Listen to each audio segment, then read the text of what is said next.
j'espère que ton poney va bien. On se retrouve aujourd'hui pour une nouvelle vidéo, en commençant par tout d'abord m'excuser du manque d'assiduité ces dernières semaines. Effectivement, j'étais en vacances, j'avais le projet de vous publier pas mal de vidéos, je les ai filmées, sauf que j'ai un gros problème de connexion internet, c'est-à-dire que je ne peux pas mettre mes vidéos sur YouTube. C'est génial, je n'ai pas internet, j'ai simplement internet par le biais du téléphone, donc comment te dire que pour uploader une vidéo, c'est juste pas possible. C'est la raison pour laquelle, exceptionnellement, en janvier, il y aura un petit peu plus de publications, des vidéos un petit peu plus régulières, celles que finalement j'aurais dû publier en fin décembre parce que j'ai beaucoup de thèmes, enfin beaucoup, tout est relatif, j'ai quelques thèmes que j'aime bien aborder en fin d'année, et bien là nous sommes début 2019 et je vais donc les aborder de ce pas. Le premier d'entre eux, c'est une vidéo que j'aime bien faire en fin d'année, c'est ma petite rétrospective sur les objectifs que j'avais pour l'année terminée et les nouveaux objectifs pour l'année 2019. Comme d'habitude, j'ai préparé ma petite vidéo dans mon YouTube Book, donc si je plonge le nez comme ça, c'est que je suis tout simplement en train de lire mes notes.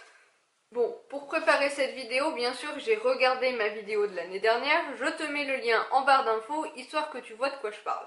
Parmi mes objectifs en équitation, l'année dernière au même moment, j'étais en plein débourrage en selle de poney. Du coup, j'avais en gros la base de l'équitation et notamment la maîtrise des 3 allures. À ce jour, bien sûr, le pas et le trot sont bien maîtrisés, correctement en tout cas. Par contre, le galop reste à améliorer. Ça a été notre très gros point noir de 2018. Et ça sera, vous le verrez, mes gros objectifs de 2019. Par exemple, il part encore souvent à faux, les départs au galop ne sont pas toujours immédiats, j'ai des difficultés avec le sens du pli lors de mon départ à main gauche, c'est-à-dire qu'il se met totalement en contre-incurvation et à l'envers.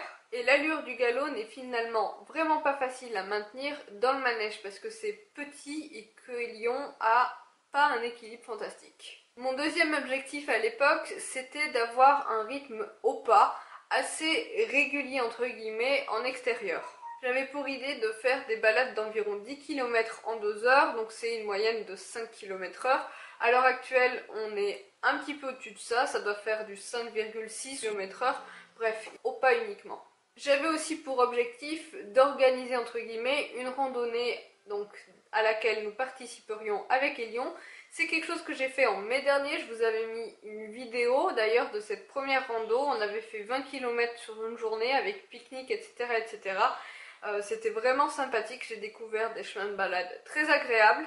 Et depuis, c'est quelque chose que je renouvelle régulièrement, enfin en tout cas que j'essaye de renouveler autour de mes écuries, de faire des parcours de 16, 18 jusqu'à presque 20 km parfois.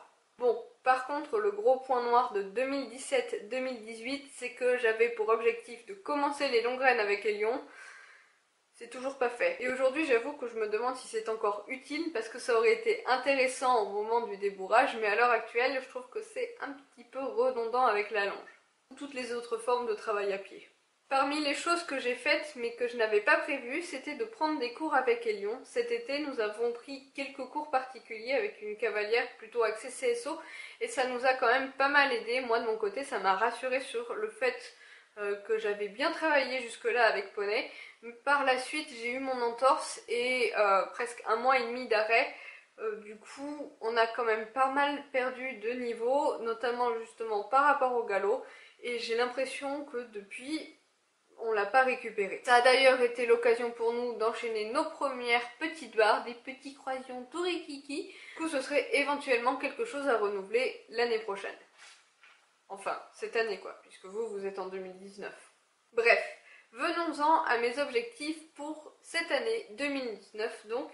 Commençons par l'équitation, donc avec poney. Comme je le disais un petit peu plus tôt, je veux travailler le galop, le galop, le galop. Ça a été donc une catastrophe jusque-là et il faut vraiment qu'on travaille par étapes. Il y a plusieurs points à propos du galop que je voudrais améliorer. La première chose, c'est le départ sans contre-incurvation parce que ça c'est mon gros problème, surtout à main gauche. obtenir au bout d'un moment quand même, parce que c'est beaucoup de travail, j'en suis consciente, des transitions trop galop, trop à volonté, donc avoir un cheval hyper réactif sur mes demandes de départ au galop, et réussir enfin à faire un cercle de 20 mètres au galop. C'est pas que ce soit quelque chose que je n'arrive pas, mais j'ai pas vraiment le contrôle comme il faudrait, quoi. Ensuite, deuxième objectif en selle que j'ai, c'est d'arriver enfin à faire des transitions dans l'allure. J'arrive plutôt, galop accepté, à faire de bonnes transitions correctes inter-allure, voilà, mais pas intra-allure, c'est-à-dire que je n'arrive pas à faire développer le pas à Hélion, et ne parlons même pas du trot. Donc ça, ce sera vraiment quelque chose à travailler cette année. Et bien sûr, j'en suis consciente, pour obtenir tout ça, il va falloir travailler le fond et pas seulement la forme.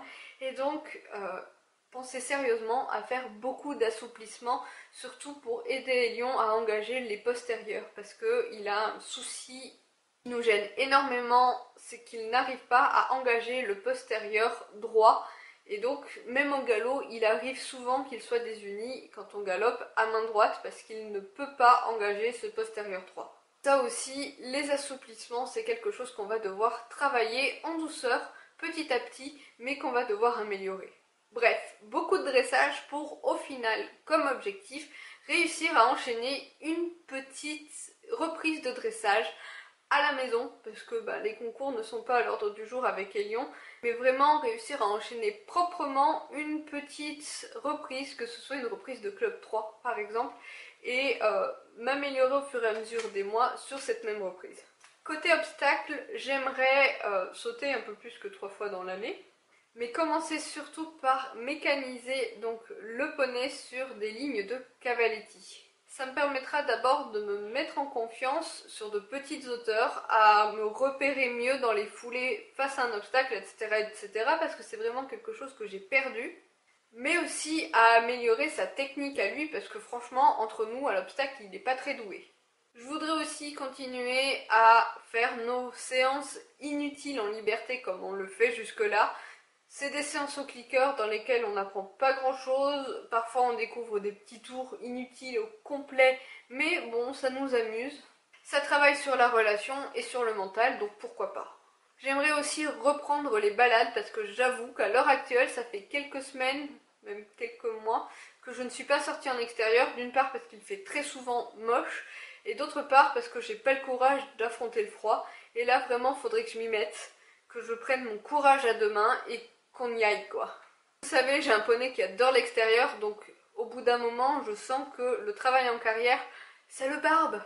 Enfin, j'aimerais commencer à travailler la longe de manière utile. C'est peut-être là que les longues graines commenceraient à être intéressantes, c'est-à-dire que la longe juste pour tourner en rond, je me rends bien compte que ça ne sert à rien. Ça permet certes de d'échauffer le poney, de le défouler, et encore c'est pas du genre à se défouler en longe du tout, mais de le travailler en longe, en tout cas dans le manège, ça lui permet de travailler son équilibre, etc. etc. Mais alors qu'il y a quelques mois de ça, je réussissais vraiment à l'avoir dans une belle attitude en longe, c'est-à-dire qu'il venait naturellement en extension d'encolure. Je me rends compte que en évoluant, c'est de moins en moins le cas. Il continue d'engager, il est toujours un peu remplan-plan quand on fait des tours. Finalement, tourner en rond, ça doit être hyper chiant quand on est un cheval. Mais je le vois beaucoup moins se tendre et j'aimerais réussir à retourner vers ce travail de longe utile pour son dos. Et pour ça, je sens qu'il va y avoir du taf. Côté soins maintenant, j'aimerais l'année prochaine, et là ça c'est mon très gros regret, mon seul et unique regret de cette année finalement, c'est de ne pas avoir tondu Hélion. C'est une véritable plaie parce qu'il est poilu. Alors j'avais essayé de le couvrir suffisamment tôt dans l'année et même de lui mettre éventuellement au moment les plus froids une couverture un petit peu plus grosse pour éviter qu'il fasse trop de poils. Ça n'a pas fonctionné. C'est nul cette méthode, en tout cas avec les poneys, ça ne fonctionne pas du tout avec le mien. Donc c'est-à-dire qu'il a un poil d'ours et que les rares fois où j'ose lui mettre la fameuse couverture un petit peu plus lourde, il transpire dessous. Inutile. Et comment vous dire que lorsqu'on le travaille, il est trempé. Alors, si on fait que du pas et que du trot, ça va à peu près, mais dès lors qu'on galope, justement parce que ça lui demande beaucoup d'efforts, il se met un petit peu en transe entre guillemets, mais en 3 tours, ça le fait transpirer, mais comme un vieux bœuf, et il me faut des heures et des heures et des heures pour le faire sécher. C'est juste ingérable. On pourrait me dire, oui, bah tu pourrais le mettre sans couverture au pré, t'aurais pas besoin de le faire sécher, sauf que les prés sont mouillés tout l'hiver. J'habite en Charente-Maritime, souvenez-vous, qu'il est dégueulasse et que pour moi, monter un cheval dégueulasse, en fait, si je vois mon cheval dégueulasse, je le laisse au pré. J'ai même pas envie d'aller le chercher, quoi. Je fais demi-tour, je rentre chez moi. Déjà que quand il est un peu cracra, je le douche. Oui. Mais enfin bref, l'année prochaine, je veux vraiment tondre Elion. Alors pas une tonte complète parce qu'il continuera de vivre au pré, mais pourquoi pas une tonte en manteau ou une tonte de trait, je ne sais pas encore. Mais bon, il faudra que je m'équipe en conséquence. Deuxième aspect soin sur lequel je voudrais me pencher, c'est me perfectionner dans le parage de mon poney. À l'heure actuelle, il est paré par une pareuse. Il vient s'en occuper toutes les 8 semaines, je crois, et entre chaque parage, je continue de râper de temps en temps pour l'entretien, mais j'aimerais vraiment que quelqu'un, enfin trouver quelqu'un qui puisse m'enseigner comment faire. Alors je sais qu'il existe des stages sur le parage naturel, sauf que, je vous arrête tout de suite, le stage parage naturel sur sabot mort, il en est absolument hors de question, et je n'en ai rien à foutre de parer le sabot d'un cheval qui soit mort. Moi personnellement, je veux apprendre à parer mon cheval, les chevaux des autres, je n'ai rien à faire. Et j'aimerais qu'on m'enseigne les techniques de parage, mais par rapport à mon poney, pas par rapport à une généralité. Et ça, j'ai un petit peu peur que ce soit délicat. Parce que dans un sens, tu peux pas demander à ton pareur de t'apprendre à parer ton propre poney, parce que ça voudrait dire que tu le feras moins travailler et que tu lui donneras moins d'argent. Mais d'une autre part, quand on fait ces fameux stages-là, ça nous apprend à parer, certes, mais ça ne nous met pas dans le contexte de parer notre propre cheval, puisque ce cheval n'est pas forcément sur le lieu du stage. Et je trouve que ça, c'est vraiment problématique. Enfin, j'aimerais aborder un thème un peu plus perso / YouTube. Il faut savoir qu'en 2018, j'ai décroché mon CDI, ce qui m'a permis d'avoir la possibilité de faire les yeux doux à mon banquier et de pouvoir m'acheter ma nouvelle voiture. Alors j'ai été plutôt modeste, hein, quand on imagine un cavalier acheter une voiture, on le voit acheter un gros 4x4 avec un vent. Non, moi j'ai juste acheté une Twingo. Mais du coup, j'ai un emprunt qui forcément influence autant sur mes projets que sur ma façon de consommer au quotidien. C'est-à-dire que cette année, je zappe tout ce qui est stage, je zappe tout ce qui est déplacement à la plage éventuel, ou randonnée, ou quoi que ce soit de ce type-là, parce que le budget va être sacrément limité pour ce genre de choses, et je me contente finalement de mon petit poney dans ma petite écurie, et c'est tout. Moi, ma foi, ça me va plutôt bien. Aussi, en 2018, j'ai entrepris d'écrire un livre, enfin plutôt, restons modestes, plutôt un manuscrit, puisque tout est écrit pour le moment à la main. Il y a bien un moment où il faudra que je le mette sur un ordinateur, tout ça. Bref, en 2019, j'aimerais continuer, voire même terminer ce fameux manuscrit. Aussi, j'aimerais malgré tout essayer de garder un rythme régulier sur YouTube. Alors je dis malgré tout parce qu'il y a ces fameux problèmes de connexion internet, ça arrive au moins 3 fois par an pendant au moins 15 jours, c'est casse-pied. Mais il y a aussi un petit peu, je l'avoue, le manque de motivation. Faut dire que faire des vidéos, y passer du temps parce que j'y passe des heures sur une vidéo. J'utilise au moins 2 logiciels qui chacun mettent beaucoup de temps à enregistrer les vidéos. Oui, ok, je suis pas forcément équipée de manière royale non plus, mais bon, on fait avec ce qu'on a. Mais bref, je crois que pour une vidéo qui doit faire 10 minutes, un quart d'heure maximum, j'y passe facilement 4 heures, rien que montage, et entre chaque logiciel, il y a au moins 2 heures d'enregistrement, plus, vu que j'ai une connexion internet pourrie, toute une nuit pour mettre la vidéo sur YouTube. Donc c'est quand même pas mal de perte de temps, puisque le fait de mettre la vidéo sur YouTube, ça fait bugger un petit peu mon ordinateur et que celui-ci marche au ralenti. Il m'est absolument impossible de mettre une vidéo sur YouTube et en même temps de faire un montage. Impensable. Mais bref, c'est un peu démoralisant de passer autant de temps pour faire une vidéo, la publier et d'avoir finalement moins de 1000 vues sur ces vidéos alors qu'on a 8000 abonnés. Alors certes, 8000 abonnés, c'est peu finalement. En un an, je crois que j'ai même pas pris 1500 abonnés, mais où sont passés ces 8000 abonnés au moment où on publie une vidéo? Fort heureusement, les commentaires sont généralement géniaux. Ça donne envie de communiquer, de partager et finalement de continuer. Et enfin, en 2019, le dernier objectif que je me suis donné, et j'en ai déjà parlé un petit peu dans une vidéo précédente, c'est que je veux faire du tri dans mon matériel d'équitation, je veux faire du vide, je veux vendre, je veux donner à des associations, à des centres équestres, faire des giveaways, j'en sais rien, mais je veux faire un peu de vide dans ma sellerie parce qu'il y en a besoin. Mais en contrepartie, je ferai bientôt une vidéo wishlist d'ici quelques jours, d'ici quelques vidéos, tu verras une vidéo wishlist 2019 sur ma chaîne. Et comme je le disais, finalement, j'ai envie de me débarrasser d'un peu de matériel pour renouveler ou prendre de meilleure qualité. Bref, revoir un petit peu mon mode de consommation sans forcément arrêter de consommer. C'est un petit peu mon défaut, ça. D'ailleurs, par rapport à ça, et parce que ça reste quand même une chaîne très axée matos, hein, vous n'êtes pas là pour rien, c'est d'ailleurs le genre de vidéo qui fait le plus de vues sur ma chaîne et c'est le genre de vidéo que j'adore tourner, que j'adore faire. J'aimerais tenter en 2019, je ne sais pas trop comment m'y prendre, quelques partenariats, quelques collaborations, je ne sais pas trop comment appeler ça, avec des marques, ou même avec des boutiques, qui sait.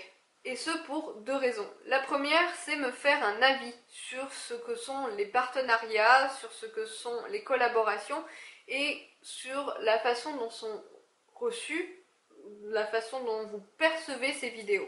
Mais aussi parce que c'est un côté qui me branche plutôt bien, avoir la possibilité peut-être de tester quelques produits et de vous en faire des revues sur la chaîne. Mais comme je le dis, tout ça ce n'est que du projet, je sais pas vraiment comment m'y prendre. Je suis un peu maladroite avec les gens, quand je fais éventuellement des échanges avec des marques, ça m'est arrivé d'en refuser et de regretter après parce que je me dis bon ouais, ça aurait pu être sympa, mais finalement j'ai pas non plus envie de faire de consommation. J'ai dernièrement une marque plutôt connue d'étrier qui m'a proposé de m'envoyer gratuitement des produits sur leur site internet et ce sont des produits soit que je possédais déjà même dans leur marque, soit qui ne m'intéressaient pas et je leur ai dit gentiment bah, merci mais non merci parce que je ne vois pas l'intérêt de multiplier les choses qui ne me seraient pas utiles. Je suis assez grande pour le faire toute seule, je suis assez grande pour claquer mon fric de cette façon toute seule.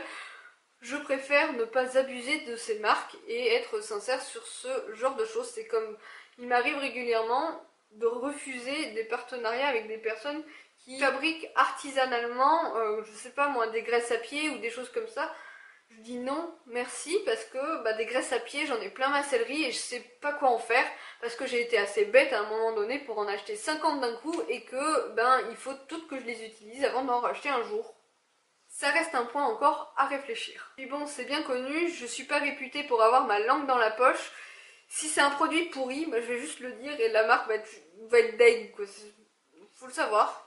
Sur ce, ça y est, cette petite vidéo est terminée. J'espère que ça t'aura plu. N'hésite pas à me lister dans les commentaires quel est ton plus gros objectif pour 2019. Moi, encore une fois, comme tu peux le voir, rien de très folichon. J'ai pas prévu d'aller à la mode, j'ai pas prévu d'aller au salon du cheval, enfin, des trucs très terre à terre avec mon poney, dans mes écuries, chez moi, bref. Ah oui, et j'avais oublié de vous dire, en 2018, on a eu ça, ce petit chat qui est tout endormi et qui est un peu mal en point parce que le pauvre il s'est fait castrer aujourd'hui. Je crois qu'il ne sait pas encore. Mais il est tout groggy le pauvre. Tu dis au revoir Chaton. Wesh, au revoir les gars. À la prochaine.